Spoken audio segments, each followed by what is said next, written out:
Approaching a slight pine-infested ridge, Atreus froze. He spied the stag in a thorny copse, grazing on the sparse grass, jutting out every which way through mounds of dirt-speckled snow. Atreus lowered himself onto one knee, waiting while his father eased in to return the bow.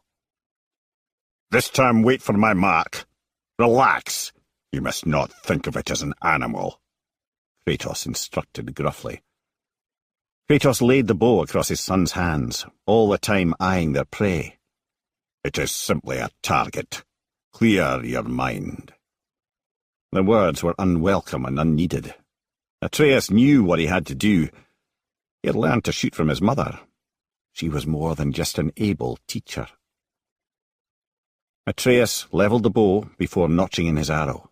"Keep that elbow up." "I can do this," Atreus whispered more to himself than to his father. "Draw to your chin," the god of war instructed. Atreus eased the bowstring back.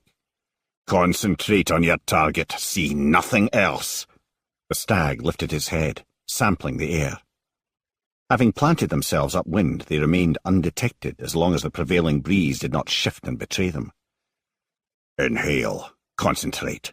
Exhale, release," Kratos' stern voice drummed out. Atreus ignored the words. He paused, his own anger rising to meddle with his concentration. He cast everything aside except the target before him. "It is merely a target," Kratos said, interrupting the boy's concentration. Atreus felt his wavering arm drift upward. He commanded it to be still. He was off target. He began the painstakingly slow task of correcting his aim ever so gently to return the arrow tip to its mark. "Take the shot, boy, now!" Kratos urged, impatience riding his words. Silently, the arrow arced true to its target. It penetrated the rear of the stag's shoulder. The beast lurched skyward before pounding into the forest in a hobbling flight directly away from their location. "I got it!" Atreus chimed. He lurched to his feet in triumph. "Good," Kratos said, still restrained. The boy had failed to drop the beast where it stood. Now they had to chase it down again. Atreus wanted to smile, wanted to celebrate his accomplishment before his demanding father. But instead he needed to focus on locating the beast before it could flee too far. All was not lost as long as he could keep on the beast's trail and reach it before it might locate a safe refuge. Atreus scrambled to take up the chase. The blood trail made his task obvious.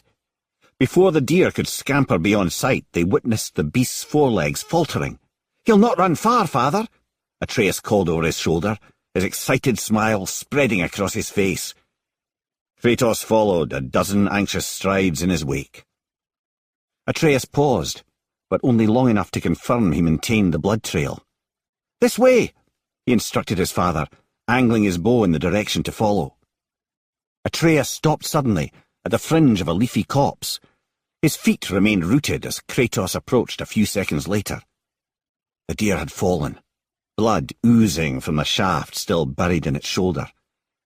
Terrified, it stared up at the lad who now stood over his accomplishment.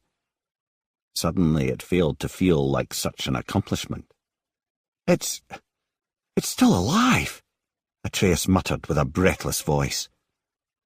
He worked to swallow the rush of emotion flooding into his throat.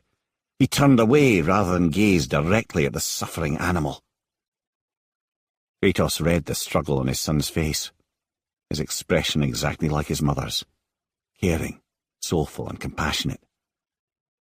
Atreus knew what came next. "Your knife." Kratos' voice was one of an emotionless, seasoned hunter. Atreus withdrew the blade, unconsciously offering it to his father. Kratos planted his hands on his hips, waiting, unmoving.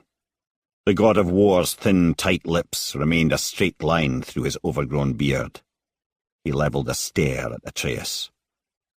"No, you must finish what you started," Kratos commanded. The lad must accept the harsh realities of his life. A forceful nod indicated the deer, still chaotically breathing in the clearing. Its bleeding, however, a mere trickle while it awaited death. Until that final breath it would suffer from the excruciating pain caused by the arrow buried in its shoulder.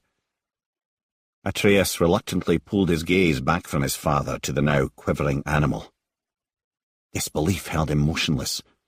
He knew what was expected of him. He understood why he had to deliver the death blow, yet something inside held his brain in check. Drawing in a deep, calming breath, Atreus dropped to his knees before the creature. He shoved the knife forward. His hand trembled out of control. "I can't!" he pleaded. Kratos crouched beside him and wrapped his monstrous hand over the boy's fingers, clutching the knife, steadying the blade. Atreus flinched at the sudden, uncharacteristic contact. His father rarely made any physical connection with him. Part of Atreus wanted to bask in that moment. Another part